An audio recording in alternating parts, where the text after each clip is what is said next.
evening. Welcome to Let's Talk About It.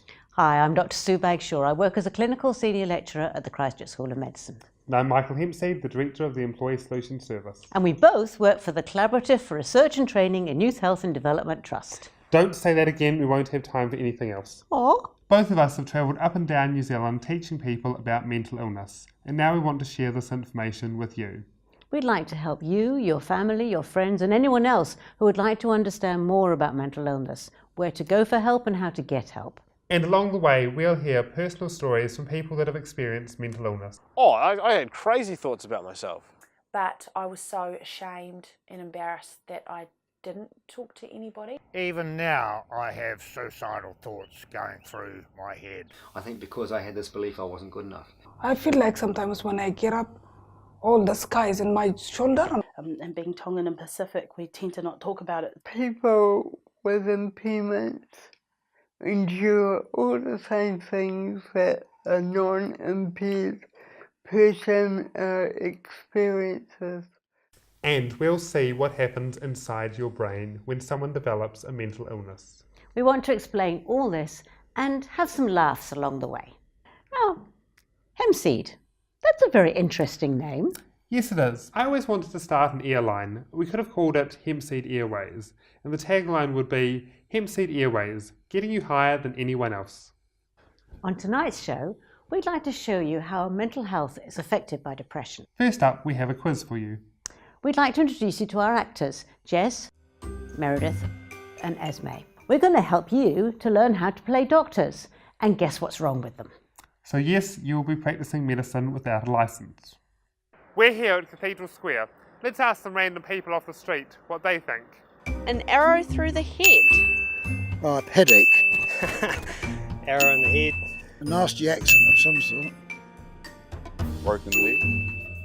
Fractured leg. The measles or chicken pox. Chicken pox. That looks like chickenpox to me. You don't have to be a doctor to work out this woman has an arrow through her head, this one has a broken leg, and this one has a chicken pox. So far, everyone we've asked has got the first three correct. Now, let's make it a little bit harder, shall we? Is there necessarily something wrong with him? Looks fine. Looks perfectly healthy. Nothing?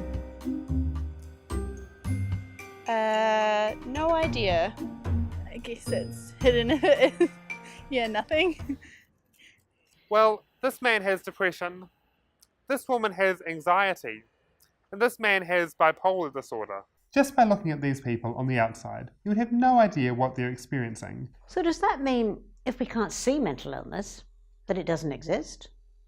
Behind me is an fMRI scanner. Until recently, we haven't really known a lot about the human brain. The only way to find out what was happening inside the brain was to wait till someone died and to cut them up, or hope that someone gets a brain injury and that we can study it. As you can see, that wasn't the most effective way of studying this. Along came fMRI, or functional magnetic resonance imaging, and that allows us to see what's actually happening inside your brain. So for example, if I was very angry, that emotion might be processed in the amygdala, and if I was to be scanned inside this machine while I'm angry, we can actually see what's happening. This machine has advanced our knowledge of the brain in unbelievable ways that until very recently we thought was never going to be possible. Now that we can see inside someone's brain, we're now starting to understand what happens when someone develops a mental illness. Inside your head, there is a part of the brain called the hippocampus. Not the hippopotamus, but the hippocampus. That is responsible for memory and emotion. So for example, if I was trying to remember a list of 20 different numbers, I would be using my hippocampus. And because of machines like the one behind me, researchers have found that when someone develops a mental illness like depression, that part of the brain can shrink by up to 17%. So there are very real changes that happen within the brain. This is not imaginary and this is not made up. Now that might surprise a lot of people that the memory part of the brain is affected by depression. But sometimes people with depression report things like, I can't remember the last time that I was happy. I can't even remember what happiness is. And people with depression have stronger memories of the negative events in their lives and less strong memories of the positive events. So maybe depression has a much bigger role in memory than we might realise. So it's not just the hippocampus that's affected by depression and mental illness in the brain. There are many other changes in the brain too. It's time now to meet some people that have actually experienced depression and mental illness. G'day, I'm Steve Gurney. Most people know me as that crazy coast-to-coast guy who won the race 9 times. My name's Joseph and I work in retail. My name is Wubert. My name's Beth Lenahan. I'm a registered nurse and at the moment I'm a stay-at-home mum. Alistair Burberry, I live in Christchurch. I used to farm up in Waiau in North Canterbury. Hi, my name is Melissa Lama and I'm studying a Bachelor of Health Science. I'm majoring in Policy and Public Health at the University of Canterbury.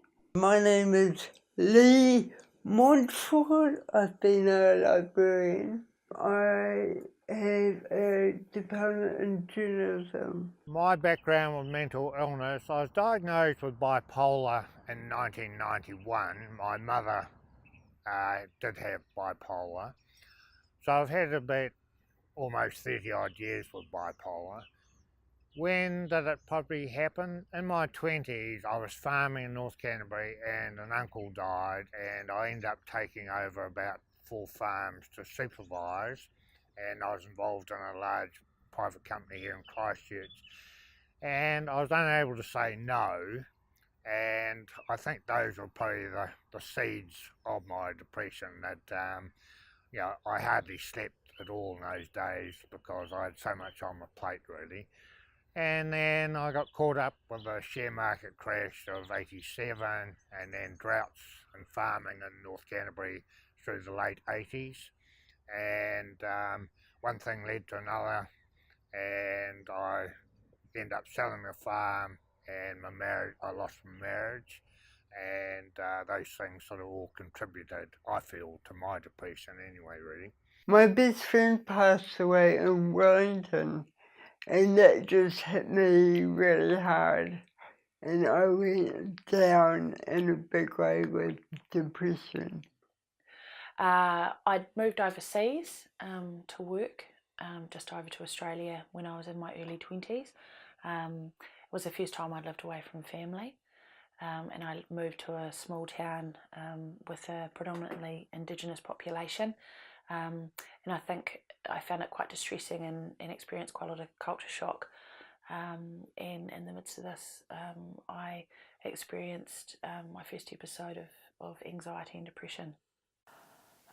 I was diagnosed with osteoarthritis at the end of 2015, and when I went to him about the pain, I said, look, if the pain continues any longer, I'm going to commit suicide, I said.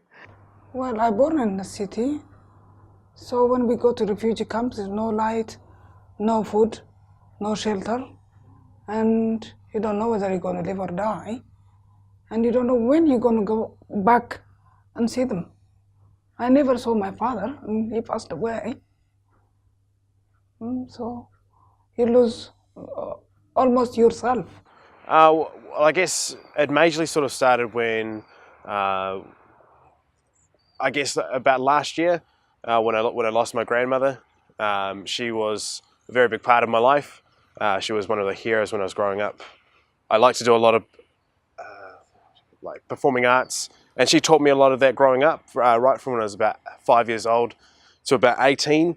Even still to this day, she had taught me stuff. So as soon as I'd lost her, I kind of lost myself a little. I've got 2 boys who are 5 and 3, and after they were born, I went through postnatal depression. Yeah. So the 2 major episodes of depression in my life, one was leptospirosis time. That was only halfway through my career, and I went back to racing again once I'd recovered from that. But the worst one probably was when I had to stop racing. I had an ankle injury that was irreparable damage, which meant I couldn't run fast enough, so that was the end of my professional career, and that was devastating. We're here at the hospital, and we want to know what would happen if we treated a broken leg in the same way that some people treat a mental illness. You're just trying to get out of work. It's all in your leg. Just get over it. Okay, I get it. Okay, fine. Okay, so people with a broken leg didn't react well to me saying it wasn't real. So how do people with mental illness feel when we treat them as if it's not real? So when I experienced anxiety and depression and people didn't understand, it made everything worse, because all those really negative thoughts that I was having about myself, that I wasn't worth people's attention, or that I was a bad person, it really made it feel more like those things really were true. Coming from a farming background, you know that was pretty hard to take from my point of view. That just no one just understood it really, and I just had to take it on board myself really, and just try and handle it. I suppose an attitude that I did experience was the attitude of get over it. Yeah, just get on with things. You feel you are alone in the world. You feel like you're screaming but nobody listens.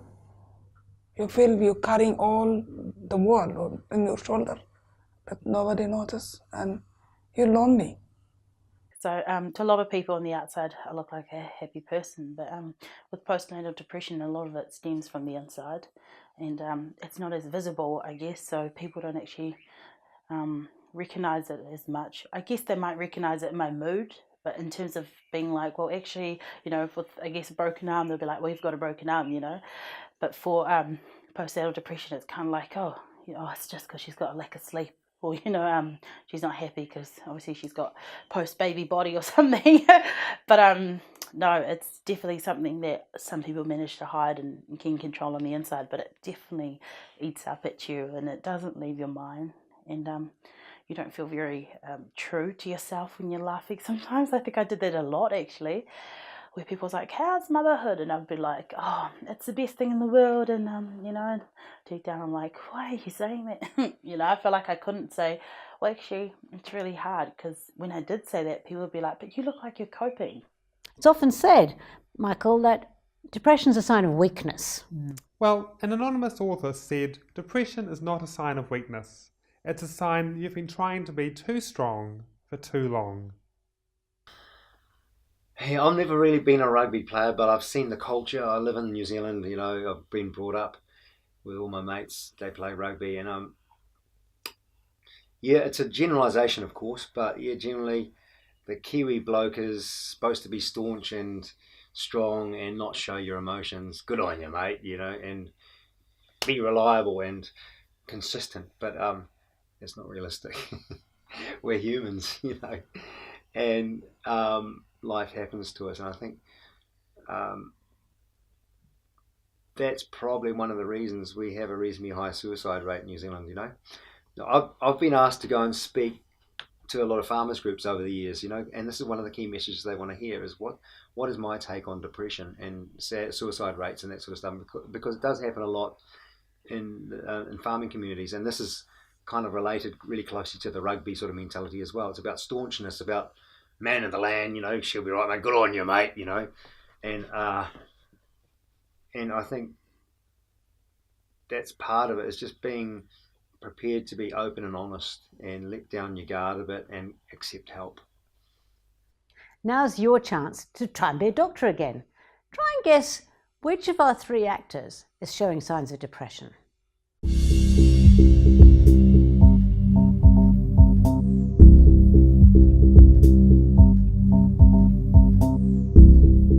Sometimes people will look sad when they're depressed, but others will look angry. Now, we've all jammed the photocopier at some point. It's extremely annoying. That does not mean that someone has signs of depression. But when the anger goes on and on, that could possibly be an indicator this person might be depressed. So in other words, what I'm saying is the Incredible Hulk is probably depressed all the time. I would be angry, and I didn't enjoy motherhood at all. And having to cook dinner for my family was like, I was angry I had to do that, And I know a lot of people don't like cooking, but I was like, I just felt like everything was unfair, and little things like if people were like, oh, we haven't seen you in a while, I'd sort of take it out on them, like assuming they knew I was going through a hard time or something, but no one knew because I didn't tell anyone. Very easily agitated, I should say.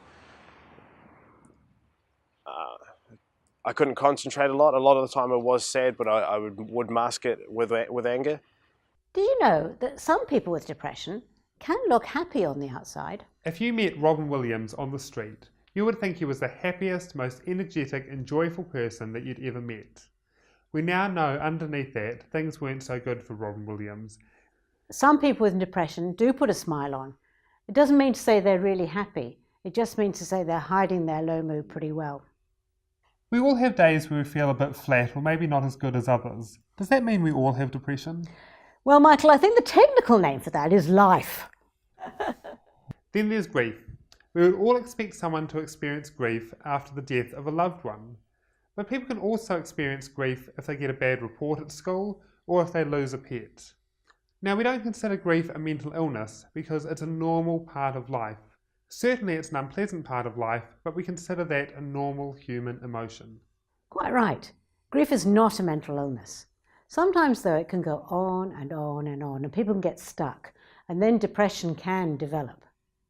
However, just because grief is not a mental illness doesn't mean to say you don't help them. And lastly, there's the illness depression.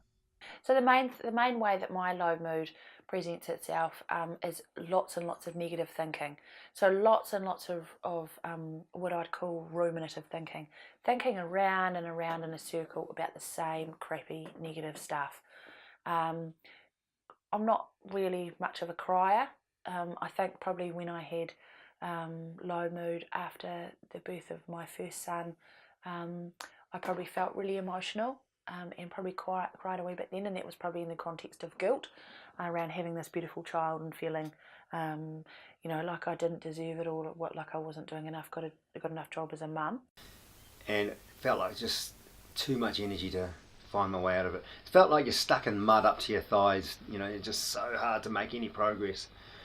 Phasing out where I wasn't thinking about anything, but I'd be staring at an object with just no thoughts. And I would do that for 10 or 15 minutes. I look back and there were just times where I didn't want to see anyone. I just wanted to hide from society. I didn't see any way out. I felt like this is it. That you're going to be miserable for a long time. You feel lonely, and you feel that you are alone in the world, even if there is people around you and beautiful country. I am in New Zealand, and even if I eat, I feel hungry. I ate, my stomach is full, but you feel like something is not there.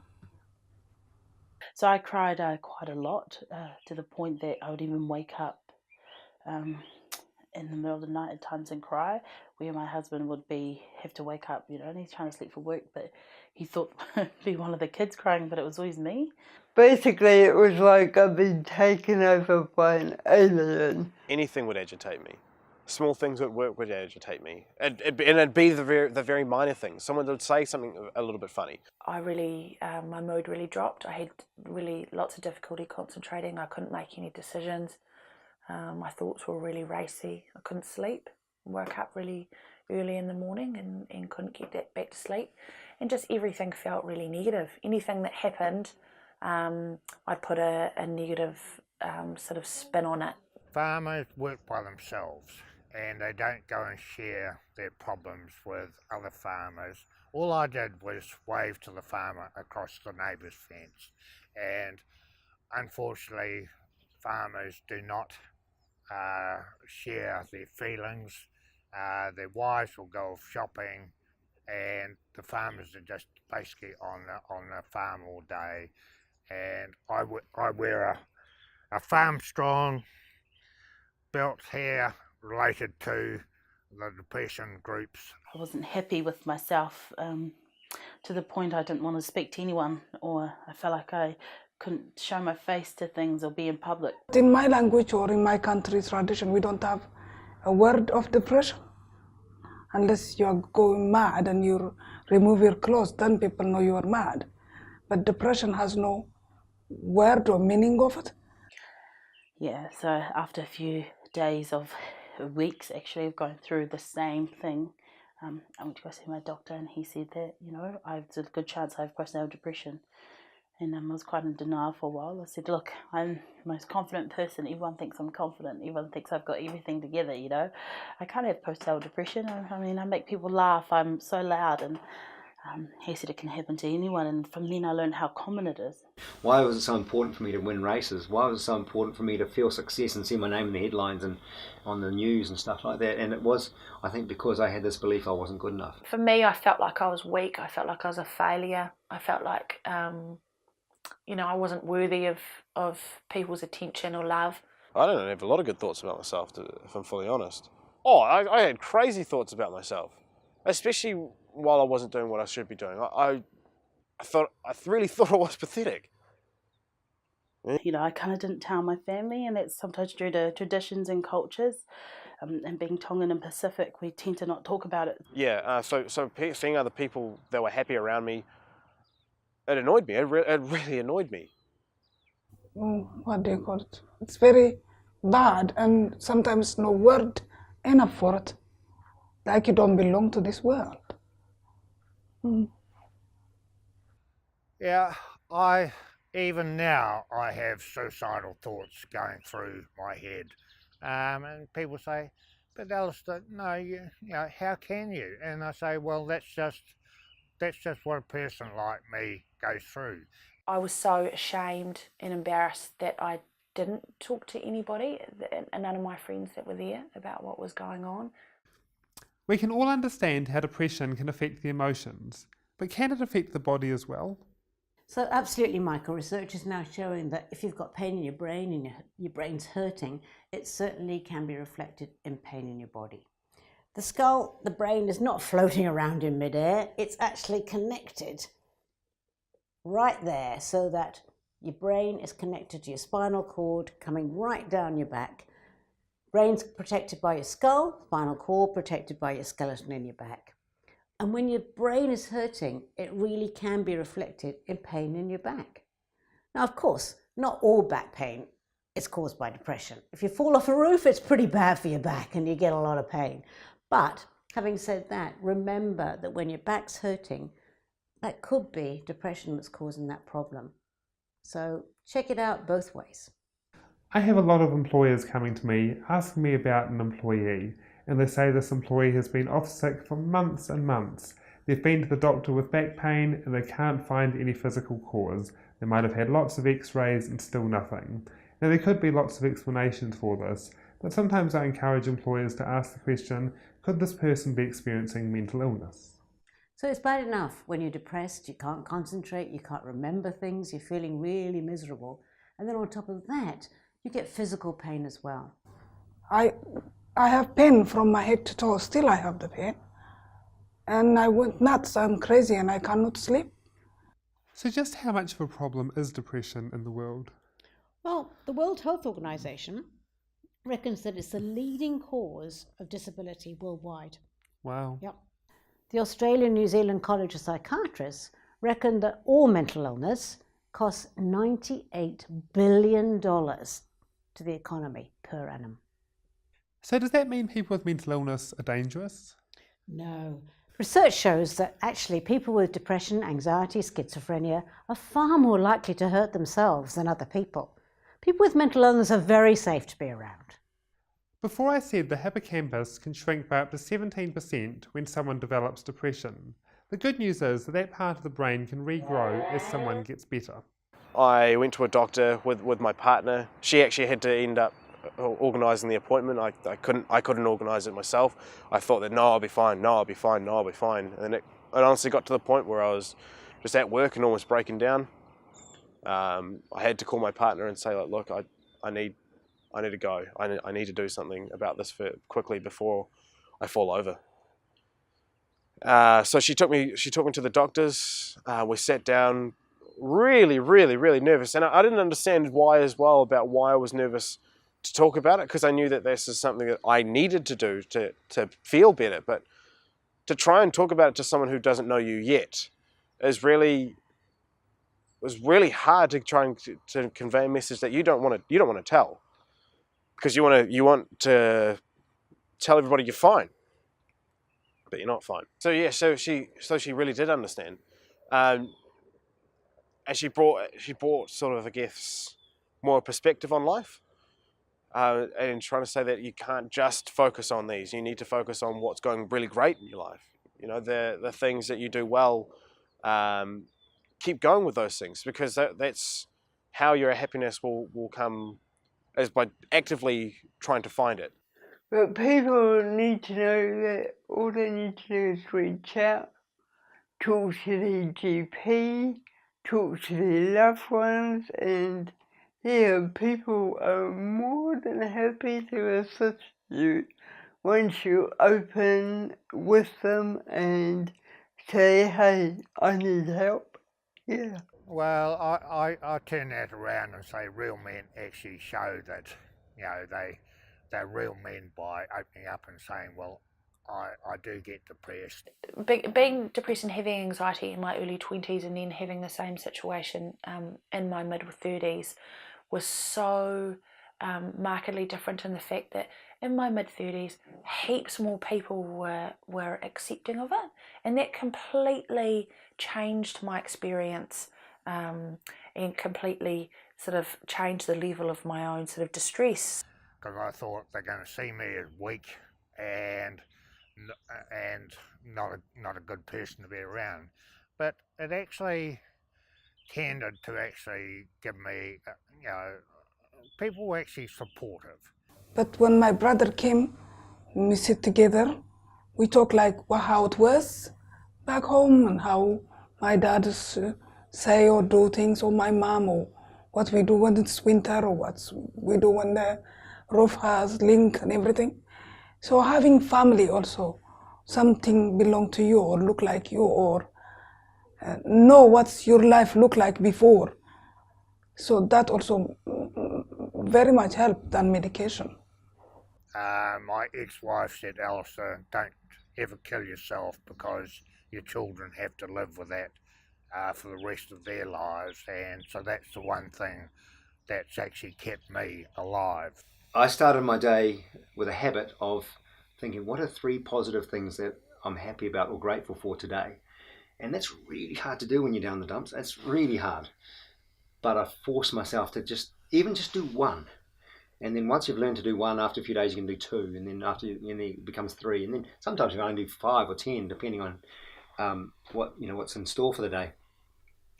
And so I thought, right, I'd get in that habit. And then I thought, well, actually I can grow that even more. Why don't I make I just got an A4 piece of paper and I wrote on it in big letters, think 3 positive things about the day, and I stuck it on the ceiling with blue tack above my bed. So it's the first thing, when I opened my eyes in the morning, it's the first thing I saw. And so I was wanting to start my day on that higher state of mind.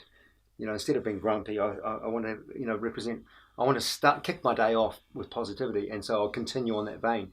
And it's often hard to do. It is like a kickstart, you have to really kick it. And so that worked really well. So subsequent to that, though, I've developed this 3 positive things, the gratitude thing, even more. I've coached a few people who have been through depression, and I get them to get a big sheet of paper, or multiple sheets of paper, and stick them on the wall beside their bed with blue tack, or on the mirror. And each day when they go to bed, each night when they go to bed, they have to write 3 grateful things on that piece of paper. Then when they wake up in the morning, they have to write 3 different grateful things. And then the next day, and the next day. And so after a month, you've got, I've forgotten the maths of this, but you have a lot of positive or grateful things you're grateful for. And see, every day you're writing more, you're reminded of all those other ones you had the days beforehand. So by the end of the month, you've got hundreds of these things you're grateful for in life. And you think, actually, you know what? Life is pretty good after all, isn't it? And I figured out that if I don't look after myself, how can I be of use to anybody else, especially my kids and my husband? So, and I didn't like going on low battery, I wanted to be at my best and give them my best. And so I started doing the things I loved, started seeing friends a lot more. I finally got into education, and it just was such an empowering step for me, because I didn't think I was ever capable or worthy of being educated, I was a young mum, the age of 17, so people thought, that stigma alone also made me feel like crap. So I thought, well, if this is as worse as it gets for me, what do I have to lose? I do have a wee acronym, DES, which means diet, exercise, sleep, and socialising as 4 things that are very important to someone with depression anyway. But you just got to make that effort and know that over time it will all add up, and you have to have faith that other people who have been there are telling the truth. But it's not just one thing. You may think, oh, well, eating healthy is not really going to fix me, and it won't. It's too small a thing. It's all the combination of all the little things you do that are going to make the difference. People with impairments endure all the same things that a non-impaired person experiences, and we need the care, just like everyone else. We need to have equal access to mental health services for sure. And my experience has been really good with the help I've received. And I was able to do a marathon in 4 hours 52 as a 60-year-old. And since turning 60, I've done 28 marathons and half marathons. And I do believe exercise is one of the key factors of getting on top of your depression. Medication definitely really helped me. Yeah, I had a lot of personal resistance in myself to using medication, which was really bizarre because I had lots of training. I was lucky enough to have done a nursing degree and had some knowledge about antidepressants, and then worked in psychiatric nursing and also did some postgraduate papers around mental health. So I had a pretty good understanding really of antidepressant medication, and I spent lots of time talking to people about why medication was so useful, and I'd seen it work so well for people, and yet when it came to myself, I didn't want to use it. I don't know, I thought it was a sign of weakness to use medicine, and I can't really explain why that was. I think maybe I had also some people close to me who had some really negative attitudes about medication, and I felt the need to, I don't know if it was sort of live up to their expectations or, look, I used the medication and it was amazing. It worked really well. In the world, whether you have mental illness or not, but for the person also has mental illness, hope is the best thing. If there is no hope means like there is no light. Imagine there is no sun in the world, always dark. So hope is that light. You have to have hope to get better. You have to have hope for something. So for me, the hope, I have a friend, he will come and talk to me. The hope I have my friend, if I didn't call her today, she will worry and coming. The hope, maybe one day I will be happier. I think it's really important that through experience of mental illness, people are given the opportunity to find their own way through it. I think for me, there have been things that have been incredibly useful. Medication has definitely been one.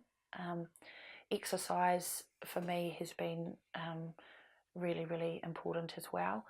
Meditation, I do lots of meditation and quite a lot of mindfulness practice, and I find that really useful. And I think that's a conversation that we need to be able to have with a variety of people. And I do live by the attitude that the best days of my life lie ahead of me, and the best days, have still got to come.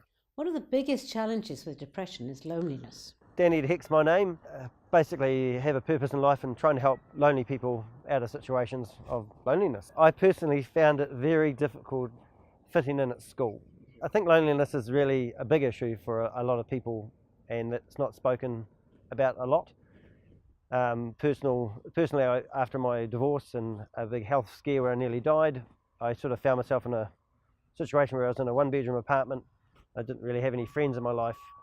So I started myself thinking, well, the first thing when you're lonely, you think, well, I'm going to get on a dating agency and find that special partner.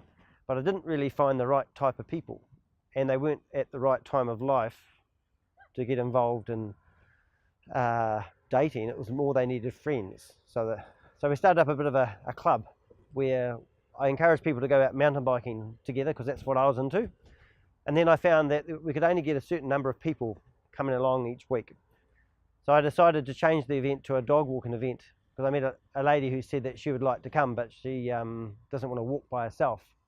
So I said, hey, why don't you grab my dog, come along and come walking with us. So I changed the event to a dog walking and a mountain biking event, and to my surprise, about 15 people turned up. So then I said to the people, what are you doing tonight? And many of them said they're doing nothing. So I said, well, why don't we do a potluck dinner? So we sort of started a bit of a social club. We've got about over 200 people in it now, just in Christchurch. And it's absolutely awesome, because we have a rule where anybody, any age, can come along and just socialise with people, and without no expectations of anything other than forming deep friendships. And it's really an awesome privilege to be behind it and organise events. So when there's a new person, make sure we make them feel welcome. And I've watched it many times, is when we have a group of people, we will watch my friends slowly introduce themselves to this new person. And by the end of the evening, they feel really welcome, and they often put their name down for the next 3 or 4 events, often that night when they get home. And you can tell you've actually really made a difference. People just want to be around other people, and they want to feel like they're welcomed. And when they become part of a group or an organisation, it's really rewarding. As a youth worker, I had a lot of young people coming to me that were very isolated. They would spend all day in their room doing absolutely nothing because they didn't have any friends. And I asked them, well, when you go out to meet new people, what happens? And they would say, well, the other person says their name, and I say my name. And then they didn't know what to say after that, so they'd back away slowly with a very awkward look on their face.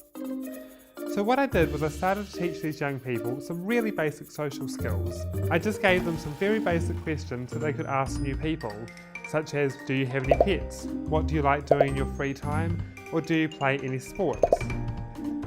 First of all, I had to teach them how to ask good questions so there wouldn't be that awkward silence. And then I had to teach them how to say good answers. Because if, for example, someone asks you, what sort of music do you like? If you just say charts, well, the other person can't really build on that.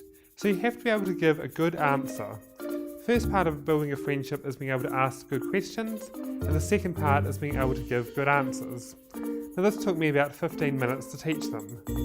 I found this made an incredible difference to their well-being, because instead of spending all day in their room, isolated and lonely, people would now be able to go out, and they would be able to make friends. It was very simple, but if they weren't taught these basic social skills, they weren't able to do that. So just by increasing your social skills, you can make more new friends? Absolutely. It can take away the boredom.